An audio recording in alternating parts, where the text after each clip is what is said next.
looked everywhere. They're not here. Weird. I guess they're off doing their own side episodes. Well, fuck it. We'll just do you and me. Are we having our own Lupinranger versus Patranger episode? You know what? Fuck yeah! New roll call and everything! Cue the roll call! LupinSkyBlue, Ichida Zazil, PatrenJuSango, Late, Radio Sentai Castranger. Welcome everyone to episode 186 of Radio Sentai Castranger. Hi guys, so... It's just us. Yeah, it's just... If you didn't know that from listening to Extra already. Yeah, and me searching for everyone else around the house. Yeah. So, oh well. So we're having a good old Ichi and Lane adventure tonight, since it's been a long time since we did that. So, this week on Castranger, we are talking about build episodes 22 and 23, because last week we skipped 22 to talk about the 7 best matches special. So strap in, motherfuckers. We're going to be having a long build discussion. Honestly, it won't be probably as long because it's just me and Ichi, but usually when we talk about like the main Rider series, it's usually me and Ichi talking the most anyway because we're like the most into it, while like Emily's just like, oh, I like build's cool, and Gar's kind of just like, I'm not in the mood for Toku this week or something, so he kind of just doesn't want to talk about it as much, but like, you know, he does like build, so. Let me just put it this way.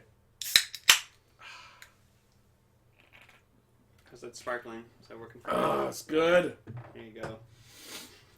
So yeah, in addition to that, we are obviously talking about Lupinranger versus Patranger episode 2. Yep.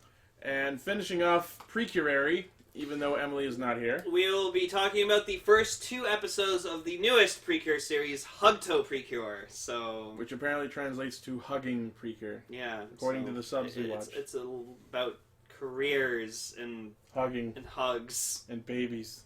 Like a fucking adorable ass baby and a hamster.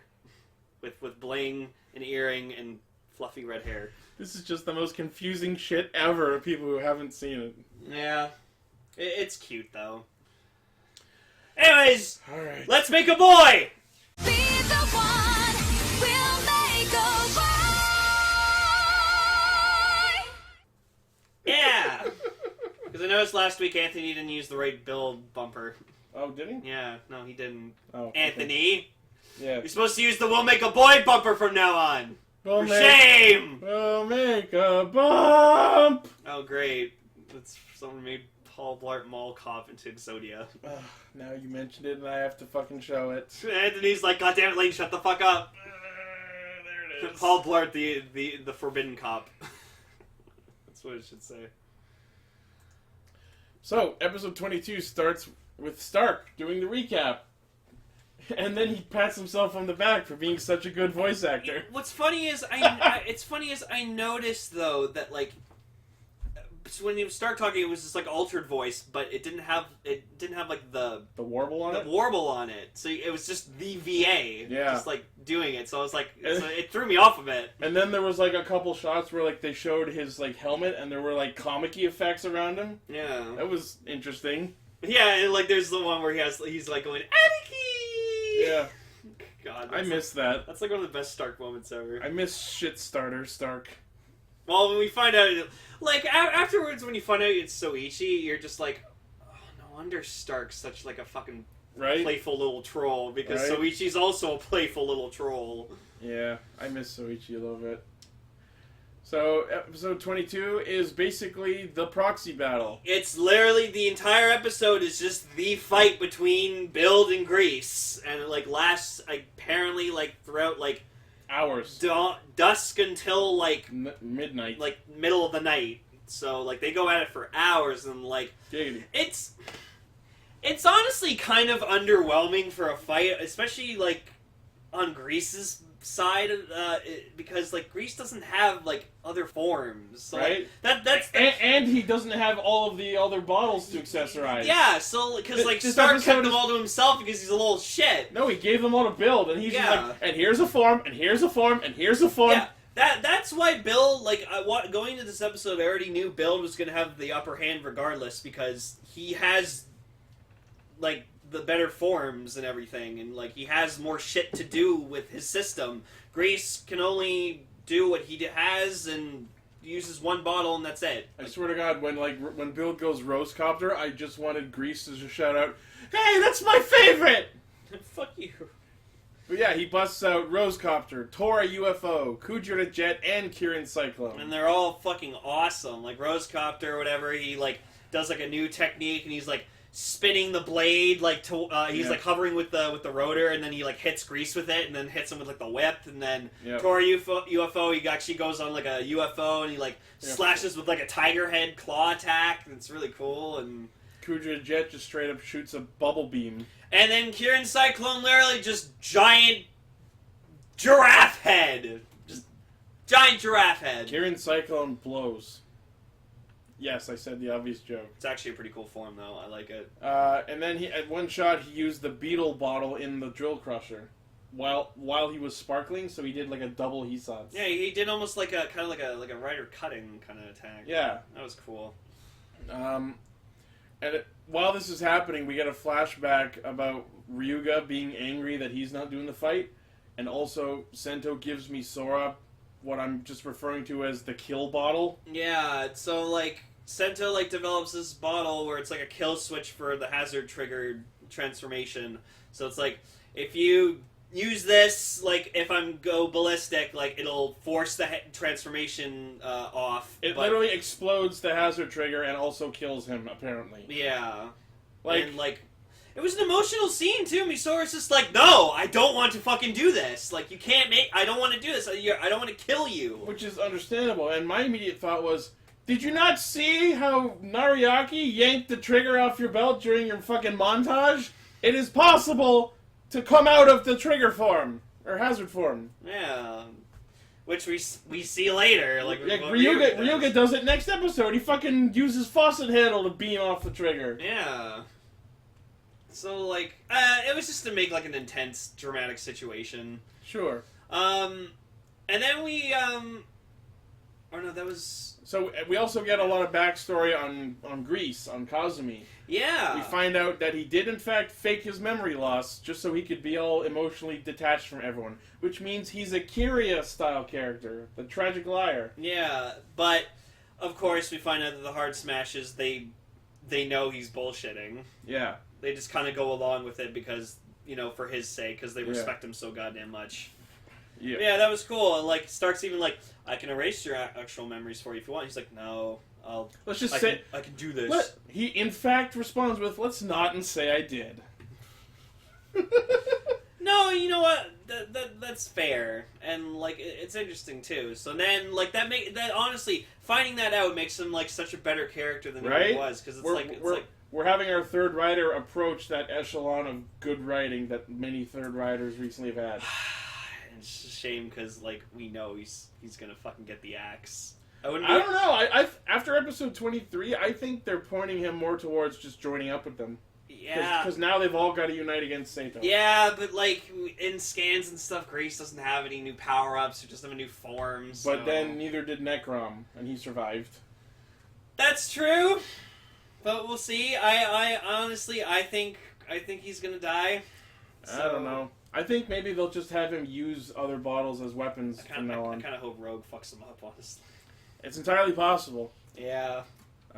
One thing I will say about this proxy battle is, why was it necessary to have it take place on a very, very small arena that is very, very high up? Yeah, and then there's the bullshit where, like Bill is, like, I guess he goes build hazard, whatever, like that, and then he, like, thinks he has control over it for a bit.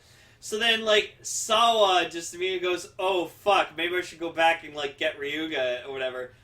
So we cut to Ryuga, and then Sawa's just there, and I'm like, you did not just fucking, like, get there within, like, a matter of a few minutes from that tower. Was the arena, like, around the corner from the cafe? Yeah, like, really. Like, that's the one thing about this episode, sort of, was that there's no, like, concept of, like, time. Like I wish Sal would have been at least like, oh, like he's been fighting in like Hazard for like 20 minutes. The only way that they address that is through subtle things like when you actually notice that it's day or night. Yeah. Or very superliminal instances like, and then a week passed. Yeah. Well, there was a nice shot in this episode of like the sun going down, so that was a really cool like sunset. So sun goes down. Yep. Earth rotates. But yeah, So of course, Sento he loses. He goes like full. I just call it like kind of like overflow mode.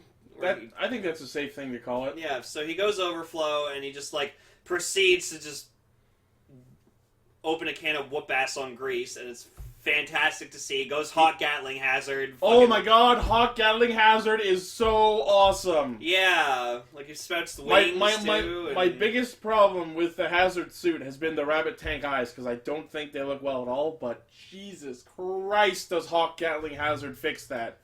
I was expecting the wings to be black, but I'm actually very okay that they stayed orange. Yeah, well, as I've said before, like I like build hazard with any of the best matches he uses, but then he, like, proceeds to do, like, an overflow hazard attack, and he, like, raises his arm up with the hot Gatlinger just, like, all the way in the air, but then it cuts to, like, a shot of him, like, actually turned around facing up, shooting it, and I was like, that ruins it. Like, it should have just been him not looking and just having his arm pointed in the air and just fires at him. I was gonna say, I'm surprised that you pointed out a filming inconsistency, but I guess it makes sense since it's you're complaining at it from a stylistic, dramatic standpoint, and I completely understand. Yeah. I think that would have been cooler. Yeah.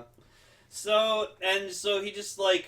So he literally disassembles Grease. Yeah, and then, like, he grabs him, and then he's, like... He goes in for the finish him! Yeah, he's about to, like, fucking just finish him off, and I was, like, the whole time, I was like, do it.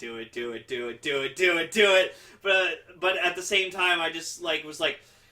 Sawa went back to get Ryuga. They're not going to let that pay off. I was like, Cross is going to block it. Cross is going to block it. Cross is going to block it. Oh, look, Cross blocked it. Cross counter! You look at him in there, Cross counter. Oh, God. And then, apparently, Banjo actually gets control of his driver.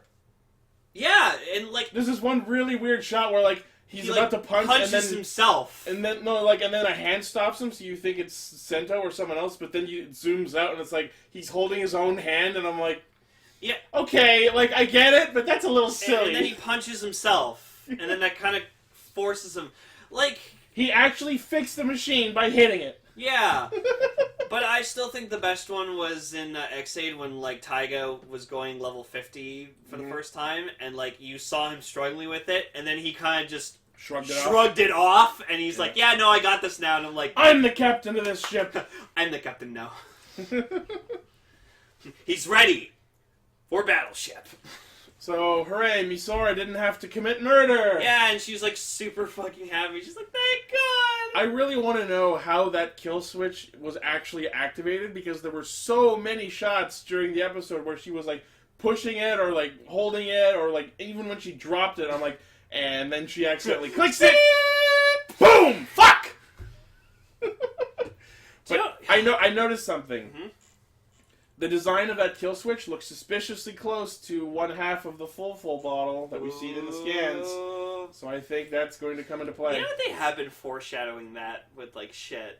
Like, I can't remember, there was another one where, like, he was like, oh, no, it was when he was testing the element for Sparkling. When he was creating Sparkling, the device that he put the bottles into is the same mold as the Twin Breaker. Yeah. Yeah. So, you know what actually would have been a cooler shot for, like, build when he was, like, about to finish off Kazumi? Mm-hmm. I would have loved it if you just, like, held him over the fucking edge of the ring. Right? That would have been awesome. I was so, like, why isn't anyone addressing the fact that they're very high up? Yeah, just, fuck you, I'll drop you. Just I'll just punch you, and then you'll just, like, you won't be able to get back.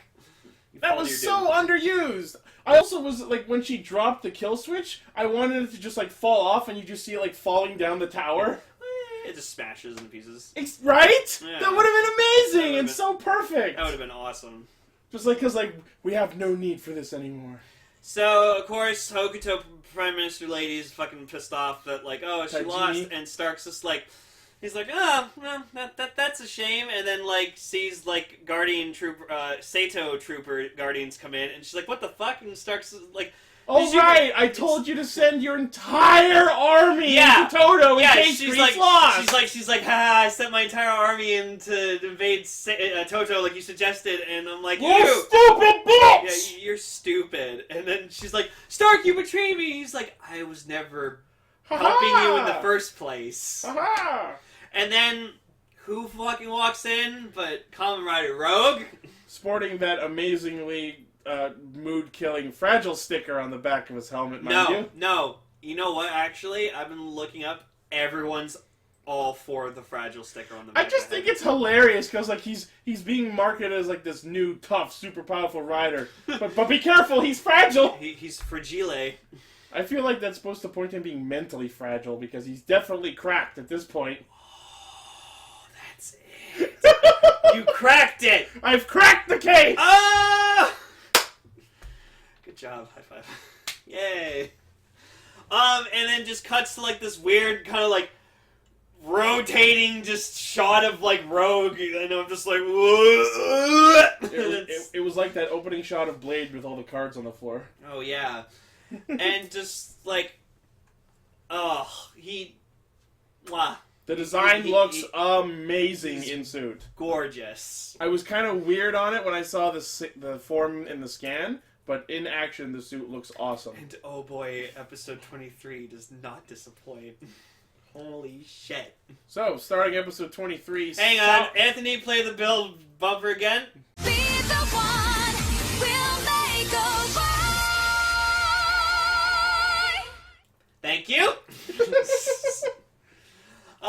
Yeah, so this was a really, really good episode. A lot of shit happened. Like, yeah. A lot. I feel like this made up for episode 22 pretty well. Yeah, and, Kiba got a lot of, development this episode, which I should fucking hope he gets some development before he dies.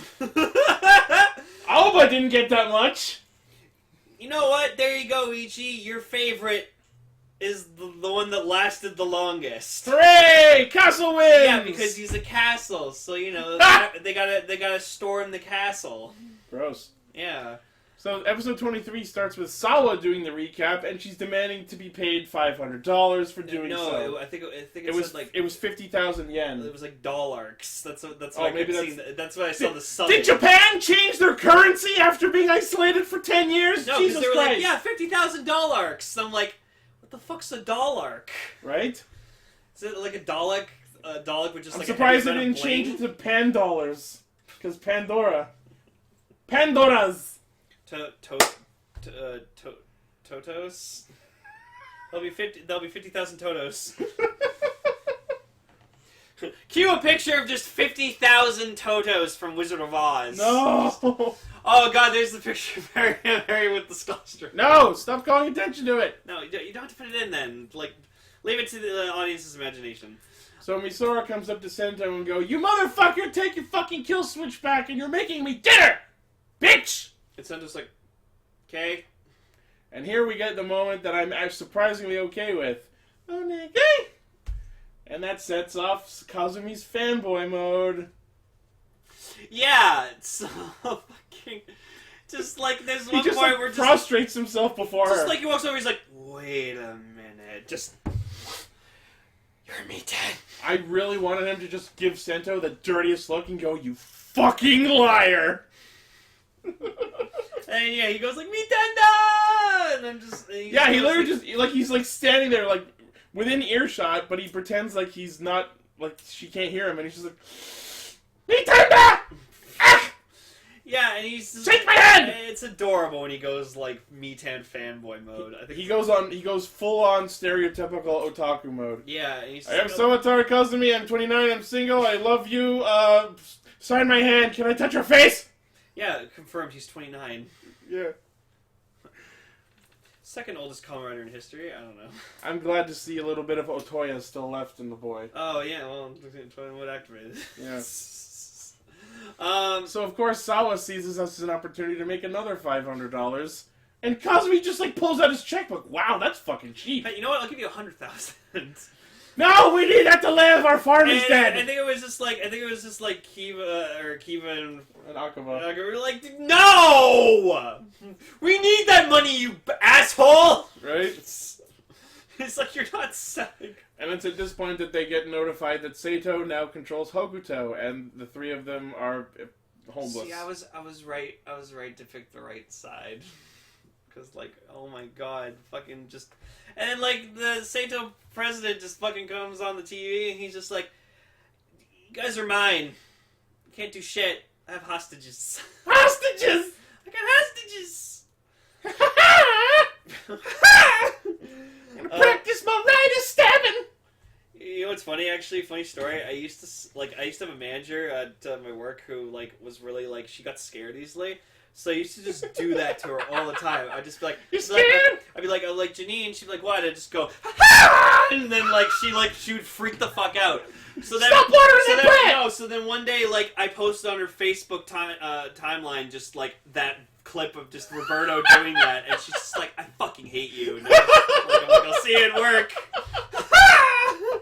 Noticeably? Yeah, I miss her. You're why she left. Yeah, probably. Food costs. So of course, like, while they're broadcasting, Kiba just shows up, like, ready to save their family. Like, because... I'm like, holy fuck, that was fast! Like, Sento's just like, well, I guess, like, you know, you can stay with us or whatever like that, and Kazumi's just like, no, we gotta do shit by ourselves, we don't need you. Well, it was more like Sento was like, if we go there, it's considered an act of aggression, so and that's can't gonna do incite anything. the war. But my logic on that is, they've already declared war on you, motherfuckers! What left is there to incite? Yeah. They're going to attack you! And, like, whatever you do! Ryuga was even gonna go, like, do it, and Sento's like, no, you're staying here. Down, bad dog! Down, bad dragon! I don't do that tongue thing. Dragon, not lizard. Rider! Not rider-like. I don't do that gun thing.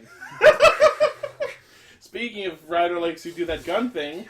So we get introduced to the Gear Bros. Ooh. Or who I should actually call is, we finally actually got our Super Smash Brothers. Right? And they're amazing. Like, I actually like them. I like them a lot too. too. Yeah, and so I'm getting the Nebula Steam Gun, and as a gift to Ichi, I'm giving him the remote control gear bottle because We're gonna share the gun. Yeah, Not because really, but because that's that. Well, hell, like sure. funky. Even funky, but yeah. I can't believe the gun says funky. Yeah, it says funky. You know what it is? Hmm? We need to put a box of the fucking trans steam gun now with funky mode. I almost want to make that the thumbnail for this week's episode. Right? You know what? I'm writing that down. Yeah, we'll make it just an insert picture, because that's funny. Funky mode. No, but, like, these guys are cool. They use only one Nebula Steam gun. They share it. That's So, like, so one weird. inserts a bottle and then takes it out, fires it, gives it to the other guy, he transforms, and then you just hear, like, these awesome sound effects. That... I realized what it is. Hmm? There's smoke coming out of it. They're passing it around. It's a fucking doobie. God damn it. Oh, where's Kevin? He did, in fact, pass it on the left-hand side. And one of them's green. Where's Kevin when you need him? Right. Oh, he would have loved that.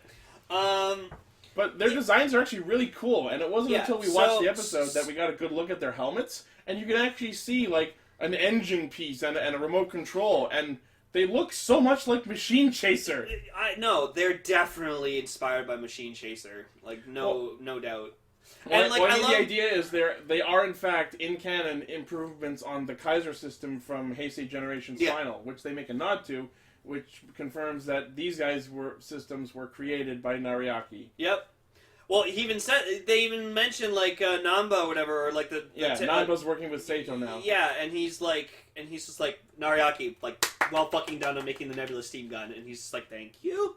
But no, and, like, I like that, like, it goes, like, gear engine, gear remote, funky, and then it's just, like, engine, funky spy, it's, like, engine running gear, remote control gear, yeah, and, like, the sounds, like, the remote control goes, like, boop, boop, boop, boop, boop, boop, boop. I love it. Yeah, no, it's great. And, like, their teamwork is amazing, like, fucking the engine one just goes in with the steam blade and just like goes for close quarter attacking. And then the Remocon one, like a remote control, stays back and fires from range. Yeah, so I love it. It's cool. Like they're actually brothers, and like so Engine's the younger brother, but he's the bigger one. So like the cool thing is like Engine's the bronze, and remote controls the brains. Because the remote controls. Yeah, I like it. No, I like these two are great. And what I really love the most is that they've got these fucking single bottle armband things. I want it! Release it. Yeah, no, I wouldn't mind getting one myself. I was thinking about that, and I'm like, why don't I just get the build bottle holder then? Might as well. Yeah, you get Sochiki with it. I don't want Sochiki. It sucks. We'll give it to Emily. She wants a vacuum bottle. But then she'll think I gave her something that sucks. Oh. Yeah, so fucking Kiba tries to take shit into his own hands. Oh, there he goes. I don't know what you mean. Yeah. So yeah, Kiba shows up trying to save the family and promptly gets his shit stomped in by the brothers. Yeah, like badly. So much to the point where like Grease goes in, tries to rescue him, and like with Castle, and they go off, and so they end up like in this like riverbed. Oh yeah, Grease like tries to fly away, but then they shoot him down. Yeah, and so then he ends up in like this riverbed, and this neat little island area type place. Yeah, and then like. Well, so the funny thing is, like, Kiba or whatever, is just like, he's like, yeah, I'm already kind of dying, so, like, I'm sorry. Apparently that fall was the last straw. Yeah, and so then, like, they proceed to just, like, kick their fucking asses, and then Kiba takes, like, a hit or whatever, and, like, he dies, and then just Castle's, like, so fucking pissed off that, like, He finally uses his fucking building beam. I'm like, why didn't you use that ages ago? And they get the fuck out. So then, Sento and Ryuga are like waiting at the border or whatever. Oh, a couple of things I wanted to mention about the bros first. Their transformation, their henshin callout is Jundo, which apparently translates to lubricate. I mean, for engine I get it, but to lubricate a remote, that seems a little off-brand. And a lot of people have been comparing them to the not only Super Smash Brothers but Mighty Brothers. Yeah, no, I get it. That's true. So the idea behind this whole scheme that they're doing is they want Grease to join Sato, and he promptly says, go fuck yourselves. Yeah. So then, yeah, Ryuga and Sento meet them at the border, and then... my Snowball in our chat mentioned something interesting. Unlike Alba, Kiba actually died as a human. Yes, so that was cool. Very noteworthy. Yeah, that sucks. That happened to him. So I feel bad for him. I actually liked him. He was very reckless, and like they're all reckless. That's the idea. Yeah, but it seems Castle was the smartest of the three. Which is weird because he seems like the dumbest. Yeah, like the most hot-headed too. Right? Because he's like he gets really pissed off, but like. Honestly, Kiba, he cared about, like, his home, and he didn't want to see his people suffer, so, like... And then we find out his name is Shokichi, and they repeat it 10 times. And he proceeds to give Grease his dog tag before he dissipates. Collect the set! I mean, they are releasing it. Yeah. And then, so Sento and Ryuga attempt to fight the Gear Brothers, and they also get their fucking asses kicked. Sento goes right to trigger. And he seems to have more control. He's like, I think I got it, and then 5 seconds later, nope, and then hooray, you improved by a whole 5 seconds. Yeah, and it's cool too. Like before they transform, whatever, Sento just looks over Ryuga, and he's just like, I'm gonna use it, and he's like, I understand. Yeah, like I'll get you out if need be. Kick my ass. I want you to go kicking my ass. You're mine. And which he actually does, because after he goes out of control, Cross Charge actually uses his fucking faucet handle to shoot the trigger off of him and knock him back into Rabbit Tank. That was a cool shot. Mm-hmm. Both the actual shot and the camera shot. So he tries to do Sparkling instead, but like, at this point in the series, like, Sparkling sucks. Because, like, I see it as this. I guess you could say Sparkling's gone flat. No. Sparkling was... Sento only made Sparkling to... Fight Stark. Fight Stark and get the upper hand with Stark. Yeah. And, like, fight Night Rogue as well. So, and then he had to use Build Hazard to, stand up against the Slash Driver users and, like, the Hard Smash. Which means we're probably going to be getting Rabbit and Tank very soon. Yeah, because apparently we found out that that's, like, apparently when he actually gets control of the hazard trigger. So, Well, yeah, when we saw the scans, we saw that was using the hazard trigger and a new bottle. I didn't remember seeing that. I thought it was just the new bottle. Well, look up the scan and you can see them. Okay, and so then we cut to... Our mysterious new rider inside a tunnel, which is under the Sky Road. So my thought on that was, A, the Sky Road has man-made looking components within it, or B, they cracked a hole in it and then built a tunnel under it. Yeah, I like to think... Cause, like, Probably that one? Yeah. And... Surprise, surprise, it's Gentoku. It's surprising no one. There! Shut up, everyone who thought it was Nariaki! Thank God it's not Nariaki. Half the fandom thought it was Nariaki! But I'm gonna say, oh man. That henshin. Just Best... like he opens it and it just goes like danger and you just hear bam bam bam bam bam bam. It's bam, the bam, fucking bam. Jaws theme! It is. And then just, I get it! And so then, he like activates it, and it's literally like kind of the same as like the Splash Driver users. Except the call out at the start of it is different, because instead of saying like squish, jelly, overflow, it's like bite, chomp, crack. And then like it forms like the vat around him with the liquid, and then just these two little like pincer things, like they're teeth. jaws. They're jaws, and they just shatter the vat, and then. I like it. The helmet forms, and then bam, cracks, and then makes his helmet. Kabuto / Gattack style clicks up onto his face and activates his eyes. I'm kind of disappointed that the crocodile bottle didn't actually come from the essence of stag, like I was hoping. You know what I mean? Oh, because it's a stag beetle. No, I know, but they both involve like two jaws on the side. I guess so. Well, one's a set of jaws, the other one's a set of pincers. I know, but there's. The fucking helmet. The helmet is exactly the same as Gattack's gimmick. Yes. And then just like we hear just like crocodile in Rogue, and then just like this. Yeah, at which the end of the Jaws theme. I love hearing that scream. Yeah, and I like that. We're gonna be hearing that for a while. I like that when he's transforming too. It goes like fast. It goes like dun dun dun dun dun. Because it's the Jaws theme. Yeah, and just it's so cool. And like Gentoku's appearance looks fucking awesome. Like he has like his hair. He grew his hair a bit longer. He has like this like giant coat that he like just wears over his shoulders. He's wearing like a Sato kind of outfit. Honestly, it looks like he's been homeless.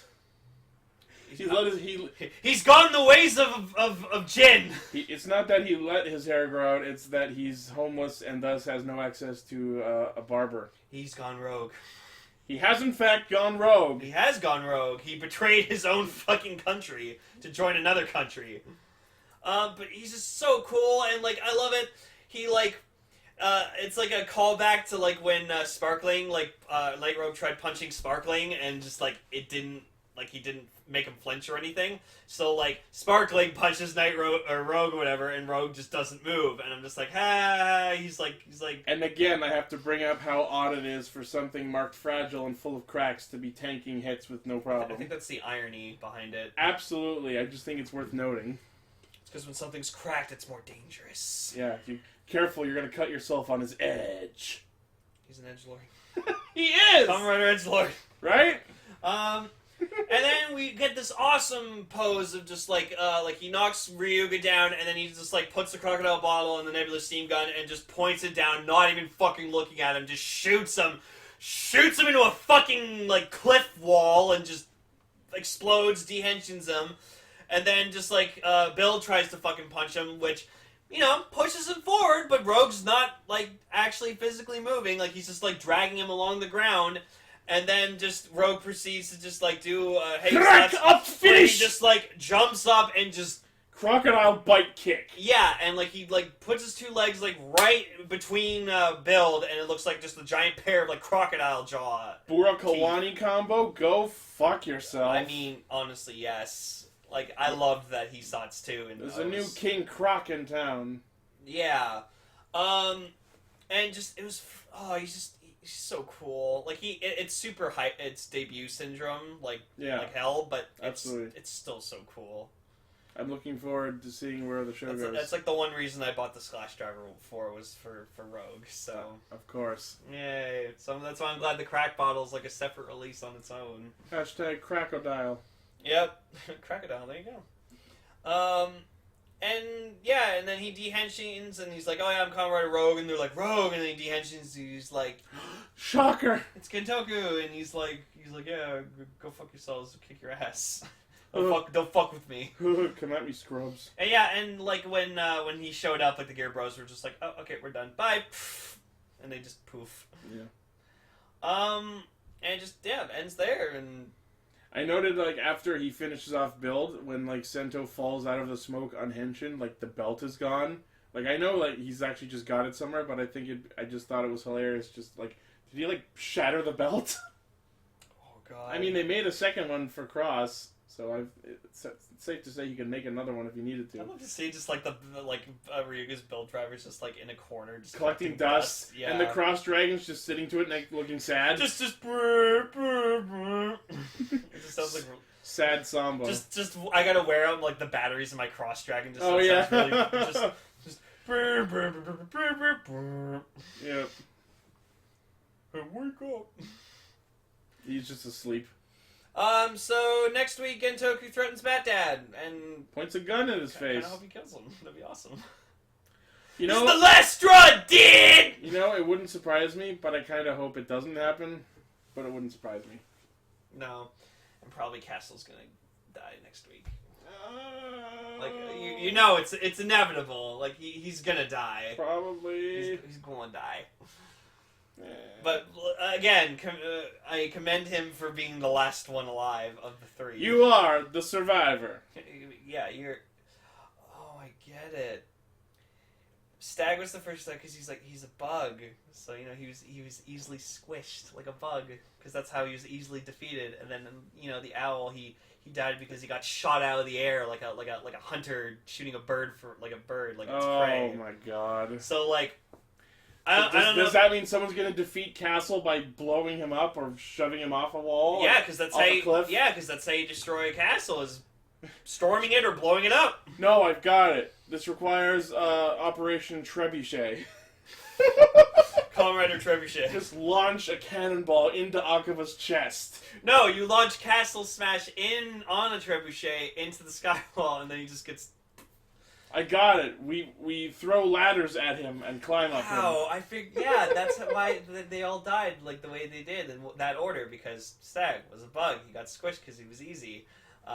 Owl died because he got shot from the sky like a hunter. So there you go. Wow. Cool. I cracked it. I don't know if that kind of thought went into it, but interesting idea. I don't know. Toei likes to like be very, very like sneaky with the references, so I'm believing that's clever. Sure. Anyways, let's get into the more fun discussion of this episode. Not that Precure's not fun, of course, but like we're here to talk about fucking Lupin Pack because that's the freshest shit right now. So fresh. Cue that bumper.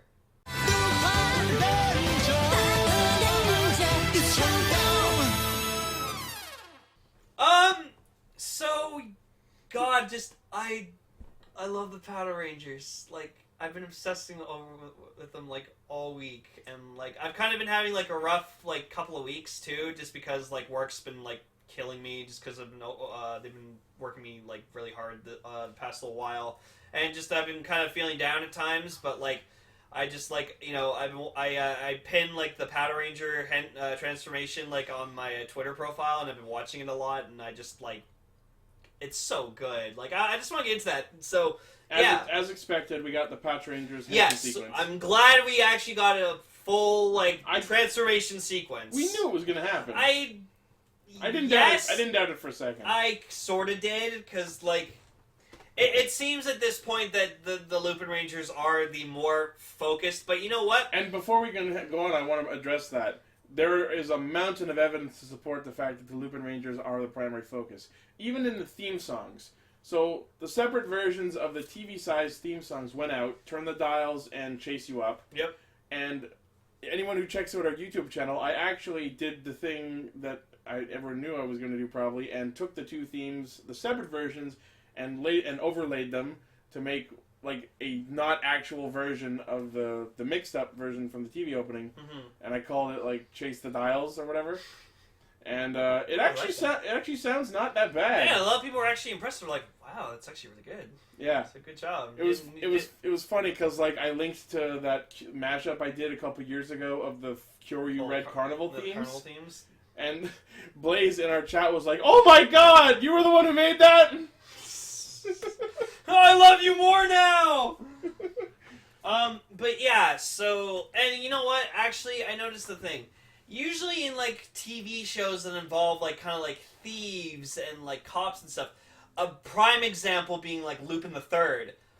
Lupin is the main character. He's the thief, and the cops, like, there's a cop character, like, you know, a detective who's, like, obsessed with him, and, like, you know, he's obsessed with chasing Lupin.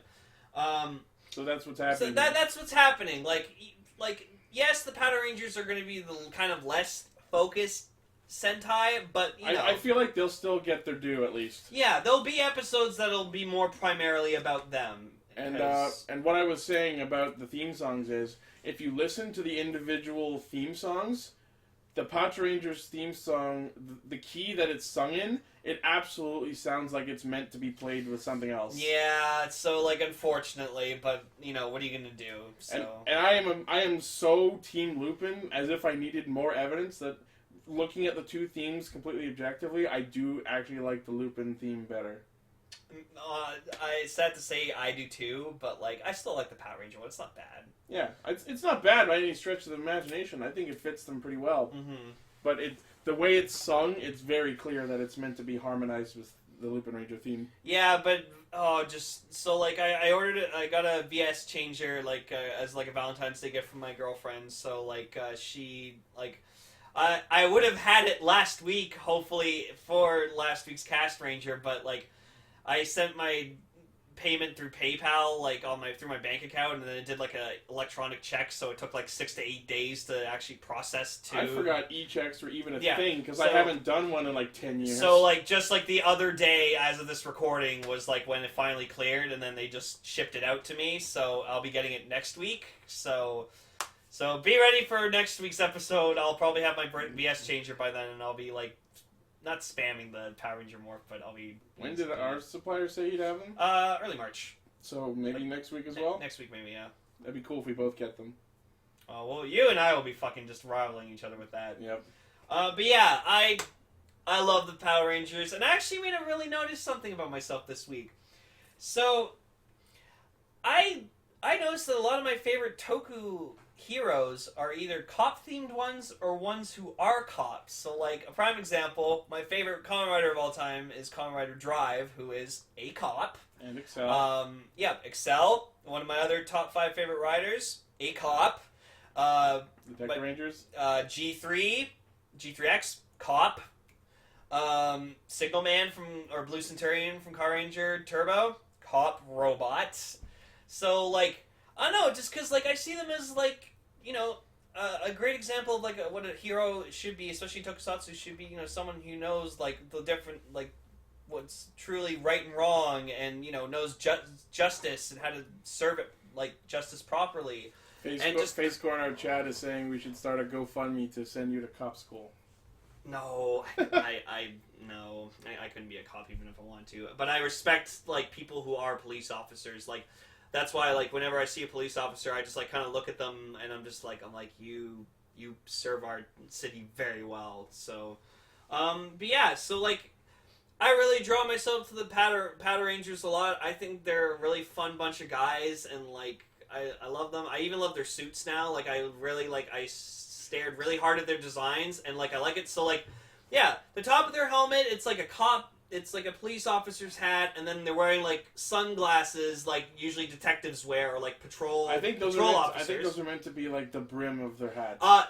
That yes, also, but it's also supposed to be like sunglasses, like patrol officers. I think wear. The only one that looks like sunglasses is Nico. Yeah, and but then yeah, let's talk about the henshin and such. Yeah. So I really liked the Patrangers henshin because it does something that not a lot of recent Sentai have done. See, in a lot of recent Sentai, when they do the henshin, even in the sequence, it's just, they get all glowy, and then the suit's there. Yep. And the helmet will come on second sometimes. Yep. But what these series do is actually give us a multi-layered transformation. Yep. The Patranger shoulder pieces are armor that you get to see, like, assemble and like slide into and click into place. Well, we kind of got that with the Lupinrangers one too, because like you see like the suit comes on, like the tie, Yeah, and then it's like, like them getting and then the dressed. cape like flows out from. It's like from getting them. dressed, and I was going to mention that, but you're right. Yeah. That's why I like both of these. But I appreciated Patrangers because it looks like proper armor. And then the chest of the Power Rangers, like I design, finally understand it. it's a detective suit. It's a tie in the middle. Yeah, it's a shirt, tie, and a jacket. I had no fucking clue what that suit was Yeah, about so- until I saw so- that henshin. Okay, so like I'm gonna put up a picture like for reference for the two of us to like look at it. But yeah, so like if you notice in this picture here of like let me see, yeah, of like Post it in the Discord too. okay, I will. But yeah, like you during the henshin, you see the tie like flap around, and I'm like, oh my god! Yeah, so like if you look there, so like the middle of the chest, whatever, that's the tie, and then like you see and then like the white part outside is like the jacket that they're like that goes with the suit, And the then colored red- part and on then the top is the lapels. yeah, is the lapels, and then like the red underneath the tie, that's like the shirt, the dress shirt. And the jacket. Yeah, and then like the white part's the jacket or whatever like that. So it's like they're literally wearing like a detective's coat Yeah. and like a detective suit. Which when we saw in episode 1, Keiichiro was like sitting on the bench reading the newspaper. He was wearing a trench coat, and a suit with a tie. Yeah. So I fucking like I love these suits now. Like they're because I understand the gimmick behind them and the theme behind them, and that makes it just like 1,000 times better. So, I understand them now. I don't Still really don't like them though. That's fair. I understand exactly what they're doing, and I appreciate what they're doing. Yeah. It just doesn't appeal to me. But no, like, I love the morphing sequence because, yeah, like, the armor slides on stuff, and then I love when they zoom in, like, they do, like, a salute with their left arm. That and was then just, awesome. And then just, like, the helmet, like, goes on, like a hat and stuff like that, and then, like, you hear this really nice kind of, like, old-style, like, Sentai kind of, like, shing sound, like, at the end of their helmet forming, and just, like, all three of them do it, and then, like, they go, like, Patron, Ichigo, Nigo, Sango, and then they do, like, you know, they like clap their feet together, and they all do a salute, and then they go Keisatsu Sentai, Patranger, and then they get ready to like. I like that the overlay goes all like GSPO Tactical Unit. Yeah, and like I love hearing all like because the music's good too. Yeah, and like the sirens, like you hear all these police sirens go off because like I like. I'm glad it's not the exact same siren as Deca Ranger, but it sounds comparable. Yeah, but for me personally, also I love hearing like sirens. I've always liked them as a kid. Like even that's why like every time like even as a kid like I used to do like cop chases and stuff like that like with toy cars as a kid. I used to always go like wee wee wee. Oh, there's your backstory. Yeah, so like I'm not gonna toot my own horn soon, but these guys might become my new favorite Sentai. I'm not saying yet now, but they have their potential. They have potential. Because like what'll really decide it is if Hilltop becomes Zero Go like I want. Sure, no, I'm voting for Jim Carter. God no. Jim Carter is the next Power Ranger. No, please. So speaking of backstories, we get the Lupinrangers backstory. Holy fuck! It involves actual death or what looks like it. No, I think it is. But then, what's the butler's name again? Kogure. Yeah, he's like, oh, with the Lupin collection, we can bring them something that has been lost or has been assumed lost. He's probably gonna be evil. He is the master. I don't think they'll pull that, but I do sense that Kogure and his master are pulling the strings in some manner. Also calling it now, the master who owns the Lupin collection, he's probably going to be Patron X, Lupin X. Like, I think that's hands down. I think that's very possible. I wouldn't be surprised, because, like, they say, oh, the VS Changers and all the equipment and the Good Striker and everything, that's all, like, part of the Lupin collection. He made the shit! Yeah. He made it! Like, he probably based it off of the collection that Arsene Lupin, like, stole. So, and claimed for himself. So, like, he invented this shit. So, I'm not surprised. So, I will not be surprised in the least if he end up being Patron Lupin X. So, we get we also get the opening sequence finally in this episode. It's cool. And then someone took it, matched it with the Persona 5 opening, and it was just... It fits perfect. Mwah, like, beautiful. Wake up, get up, Yeah, it's... we'll link it in the episode, so it's really good. And yeah, so the opening was really cool. Like, again, like, the Patrangers were kind of underplayed, but... understandable. I think the opening was fairly divided. Like, I also... That's another reason I like the Power Rangers, too. I like them also because they're gonna be kind of the underdog in this series. Sure. So, like, I like usually rooting for, like, the little guys, so... Fair. Yeah.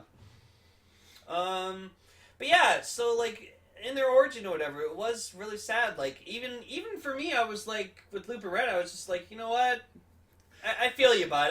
I hate you, but I feel for you. What really kind of diluted that scene for me is, like, when he knocks his brother down, just like, oh no, I spilled this box of rose petals. Oh god, that yeah, you're so gonna die, because that's kind of like the generic, like, oh, like, happens in a crime scene, like, especially in an alley. Like, his brother died in an alley. Yep. That's like literally generic detective crime, like, cop crime alley. Murder crime scene number 1. Yep. In an alley. Yep. But yeah, so he goes off, hears his brother scream, he goes back around, he's covered in ice, and he, like, kind of walks up to him and, like, touches him, but then it shatters, and then it goes, like, all red, and then he's just like, freaking out. What am I fighting for? And then this was kind of funny, but, like, we get Toma, and he's, like, around, like, all these other people in ice, and then sees his fiancé. And then, what looks like his fiancé, at least. They literally zoomed in on, like, the ring on her hand. I know. So, I think that's what we're meant to assume, but... And then, I'm sorry, but I laughed at this, but just, like, the face he makes when, like, he sees her, like, shatter, it just kind of looked like he was just like, and, like, I love a screenshot right now of, like, Toma's, like, face when he, like, saw her die. Dude, the man's wife died. It was funny, just his face is like, and then, Umika loses her friend at the mall and also everyone else at the mall. Yeah, and then we get introduced to, like, this kind of this white-headed gangler. Ice cowboy It's assassin. the fucking Ice Age Dopant all over again. Yeah, and, like, he does, like, this whistle thing, and... He's Proto-Man. Yeah, we saw him in the opening, too, and, like, when me and Ichi saw him in the opening, we were like, who the fuck's that guy? He looks awesome, though. His hat looks a little goofy when you see him in that one scene where he walks by. Yeah. But, like, I'm willing to forgive that, because this guy's awesome. I know. He's got a new hat. And yeah, it's the weather Dopant. I don't know why I kept saying Ice Age Dopant. Yeah, and then just, like, it's interesting, too, because, like, the butler or whatever, like, joins, or meets up with, like, each of them, and, and he shows up, like, immediately after the ice monster attacks. And just, like, I like oh my god, what if he is that monster? No. We've been slinging theories all week. Oh, what if the Master's just been, like, did that just to, like, kind of have... Motivate them to steal back the items? That's a thing. Like, he's playing the... There we go!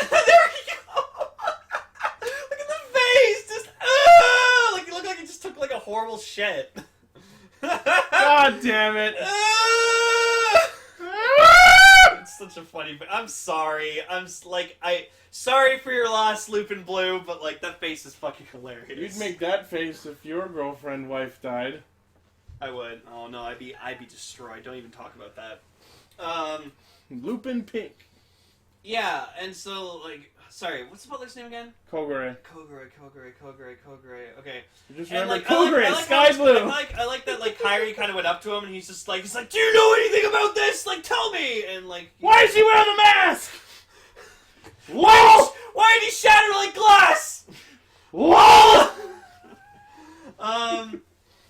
And, like, he's explaining them, and then I like that kind of transitions between, like, all three of them. Like, he's, like, holding, like, the VS changer with, like, the dial fight, each of their dial fighters, like, already in, and he's like, become a Lupinranger, help us take back the collection, and we'll bring back your dead loved ones. And then, I guess they give them the bistro for, like, their hideout, and then, like, it was kind of weird that, like, I wish we would have gotten, like, a proper, like, introduction between the three characters, like, of how they, like, actually them, like, meeting. I feel like we might get that afterwards. It's safe to assume that, like, they all got hired and then they just, like, met each other upon, like, their first mission. Yeah, and then that's where, like, they made the promise. promise. Welcome, here are the other Lupins. fucking say hi. I don't know. Maybe one of them are. Maybe Kyrie like already owns the bistro, or one of them does. Who knows? Are you a red, a blue, or a yellow? Are you a boy or are you a girl? Are you a Lupin or are you a Pato? So as much as I don't want to say this and put this idea in everyone's heads, this is a series where someone died and then they have to collect all of the things in order to have a wish to come back to life. What other show do we know that did this? The Ghost! It's fucking Ghost! What do you want, Lupin, Red? I have 99 days to get all the Lupin items. 99 days to collect the Lupin collection before my brother doesn't come back. So then cutting into the beginning, the Power Rangers fight the Lupinrangers, and we get a Zord battle. So like it's awesome. They chase them off in their Zords, and they in fact chase them up. I did like that Lupin Blue fires like a box falling to fall down on Sakia, and Sakia just goes and punches it, and he destroys the box. He's like, yeah, holy shit, that was awesome! You can't beat the Ganglers. I can fight. And just Keiichiro being my favorite character so far. I love how just doing his job he is. I love that scene devolves into nobody's getting away. Everybody got away. Fuck! Yeah, we'll get to that in just a second. So yeah, they all chasing their Zords, and then we find out we finally find out what the Ichigo trigger machine does. It in fact shifts into turbo. Yeah, it's a turbine. It's like a thruster. Yeah, it's a turbine. It's a fucking turbine booster. Everyone thought it was some kind of saw blade or something, and I was like, Yellow already does the saw blade. Yeah, I was like, no, it's a turbine, and yep. It was cool. The Yellow Dive Fighter cuts a billboard, and then Sakia, that was awesome. Sakia accidentally activates his thing and he shoots it. He's like, oh my fucking god! And then Pink tries to jab Blue out of the sky. That was hilarious. Yeah, Tsukasa uses the baton, and he's like, holy shit! And I love the Blue Dive Fighter because it made play note. It went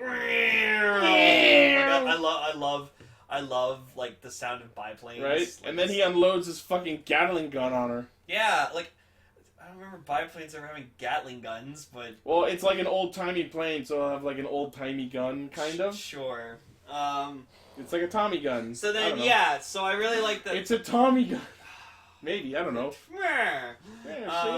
So then, Keiichiro goes after him, with the car, and, it's actually cool how they kind of use teamwork, because he's running out of ramp room to go chase after him. And I swear to God, the scream he lets out seeing the end of the ramp killed me. Yeah, and so it's Sakia shoots a hole, whatever, and then Pink pushes Sango the ramp up. pushes up the road, the ramp, so it makes the ramp, and then he jumps up, and he jumps out of his fucking trigger machine and tries to grab him, and then and he even shouts his name. I'm you're revealing your identity, asshole! Oh my god, and I was like, oh my god, and then it's so dramatic and amazing. And I'm like, oh my god, is he gonna catch them? And then Lupin Red literally just turns his dial fire to the tilts side. the plane, and then he's shit!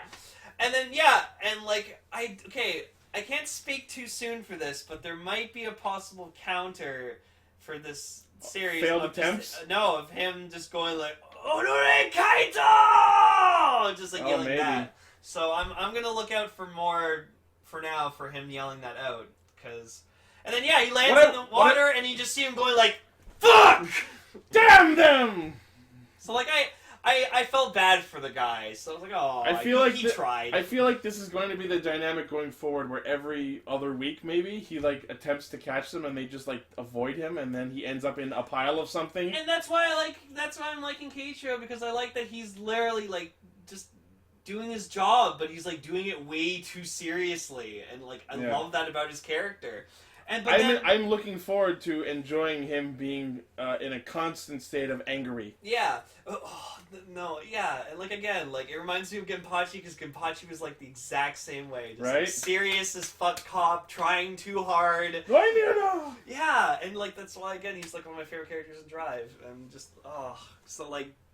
they're a long lost son. I'm sorry. It's it's a strange son. Like, he's trying He's to... the son of Genpachi and Rina. He's trying to be a good cop so he can reunite with his dad. I gotta join the Tokusatsu. He's trying to get transferred. Trying to get... Yeah, oh my god, that'd be hilarious. I want a Drive Lupin and Lupin Pato crossover so fucking bad. So then Kairi, like, tries to, like, go back to, like, the crime scene to try to, like, figure out where, like, the gangler went, but then, like, he's like, oh shit, the cops are here, I can't, like... They've, like, set up a patrol. Yeah. And then he sees that, like, Keiichiro's, like, trying to help, like, he's talking to, like, the owners of, like, the jewelry, like, thefts, and, like, it's like, oh, I'm sorry you lost your home and your jewels and everything, I'll promise you we'll defeat this monster for you, have my word, and, like, and Kairi's just kind of looking at him just like, huh. So this is where we start to see where the duality and dynamic of the two teams will come into play versus the Ganglers, whereas the Lupinrangers have a promise to collect the items in order to get their loved ones back. The Patrangers have promises to stop the monsters from harming civilians. Yep. So I feel like this is going to be the dynamic going forward. And it makes sense because in the materials we were reading before the series started, they did say that the Lupinrangers are focused on getting the items, and the Patrangers are focused on defeating the Ganglers. So I'm looking forward to seeing this back and forth. Yeah. So then, like, yeah, cut to, like, they find the gangler or whatever like that. Garato. Yeah, Garato. And, like, they're fighting him and stuff, and then, yeah, the Patrangers come in, and then they transform, they start fighting, and then Sakuya pulls the fucking good striker out of nowhere. Yeah, no, but before that, quickly, I like this kind of thing where just, like, we see, like, Keiichiro, Lupin Red, like, notices Patronichigo trying to do stuff, and then, like, he's like, you know what? We got the item, like, let's just go. They get the, like, Lupin lighter, whatever it's called, because it's not labeled in the show. What I thought was worth noting was the fact that because they fought him before, they were ready for him to, like, grow the extra arms. Yeah, so Blue and Yellow, like, use their grabby bits on the Itadaki Kaitos to restrain him. Yeah. And then they take the lighter, and then the Patranger show up and are like, yeah, you can have Oh, and we get a cool shot of when they're swinging When they jump down, we get, like, a rotary camera. Yeah, that was cool. So, more awesome camera work this episode. Continue that awesome camera work, Toei. That's yeah. But yeah, so, like, Kairi, like, takes Toma and he, like, grapples them up to a rooftop. And yeah, apparently their belt buckles are fucking grappling hooks. And yeah, that's awesome. And they're also they look like safes. They're like little safes. No, they look like belt buckles. In fact, they look a lot like the belt buckles on the Castranger suits. Oh, okay. Toy! Someone said they look like safes, so I see them. They look like the only thing you could store in them would be like cards or cash. Yeah. Well, they're supposed to look like them. I didn't say they are safes. They look like safes. I bet you they'll release that. So then, like, it's cute that like Umiko, whatever's like that, is just like, hey, wait for me! Like, comes with them, and then like Toma's like, what the fuck are you doing? And he's like, you know what? We got the item. We got the item. This is more important that we bring this back. Let them handle it, and then. Oh, so Blaze looked up the names of the Lupin items. So the lighter is apparently called Allume-moi, which is French for "turn me on," which I guess makes sense. Oh. And I think you said you had the dice as well. Let me know what that is because your message vanished. Yeah. So then Sakuya brings in the good striker, and which again is completely unexplained. The fact that these are from the Lupin collection. Maybe that was with the stuff Hilltop brought in. Maybe. I'd like to think so. I'm still suspicious. I think that someone, whether it's Kogure or the white-hatted dude or someone, is behind the scenes playing both sides. Oh, of course. Oh, the name of the dice is Comme un cube qui roule, which I guess is French for like a rolling cube. Makes sense, because dice. I apologize if I butchered that French. So yeah, so the Patrangers use it to transform into PatrenJuSango, and it's great. They kind of just go like onto them. It's so hilarious watching their like renders just like jump into each other. And I gotta say, I dig this design a lot. It's yeah, that's kind of what it is. It's a version of Kenpachi's iteration of Drive. And everyone I've ever shown this to has agreed with me that the best word to describe PatrenJuSango is candy colored. Yeah, I agree, and I love that suit. I know you like it, and I'm totally okay with the fact you like it, but I think it is a fucking disaster! Even in the suit! A lot of people will like, hate something in the scans, but then when they see it in the suit, they're like, oh no, that's cool. Nope, in fact, I don't like it even more. Just quickly, like, that was my favorite part in the Heart movie. Where Heart transformed into Gen's version of Drive. I'm just calling that type Speedwell Technic. I made that figure. I had that figure on my split. Oh, I know. I took apart my gimmick figures to make that, and I'm so happy to have it. But yeah. So the transformed Patranger, and then like they used their attack, which was Ichigeki Strike. Cool. Oh, before that also they used the Megalobos to the Megabos. To like they forced the Tepodaman or the Podaman to like stand in order as they promptly make them freeze, spank them. Yeah, and then they like one of the subs like the overtime did was like refuse to comply, strike. Yeah. And then like it was actually like I forgot what TV Nihon sub does, but it was better. Yeah. And just they beat that's broken. Although you know it won't work on like MOTWs. No, probably not. And then that's probably the only time they were just like, "Hey, by now." Here's how we clear the mooks. Yeah, but I'm like, as much as I love the Patrangers right now, I still hate that weapon. Right? Both weapons are absolute garbage. I like the Itadaki Kaitou. Like the sword mode's cool, but I just like the grabbing bit is hilarious. And this episode, they actually put it to some function. Yes, but more so, I hate it. I hate the toy because that doesn't have any sounds. It's because it's a sword. Any toy sword toys make sounds. Any toy that's not a gun is going to be a disaster in its toy form. Sure, why the fuck not? And then like they make the realization that like they're fused, so like they're all in one body. Like I think what it's supposed to be is they're in Keiichiro's body. Yeah, they're like their minds are in his body. Yeah. So then like it's funny like Tsukasa goes like, "Oh, don't touch me, I'll sue." And then like Sakuya like smells his armpit and he's like, "Oh, Keiichiro, you're sweaty, man." And he's just like, "What the fuck you say to me?" He's like walking forward, like pointing his arm out, like trying to like scold Sakuya. And I'm like, he's inside. I actually love that because like they transform into Yugo and like fire off and fight, and then it's not until after the battle that they realize what's happened and they just look at themselves. Like,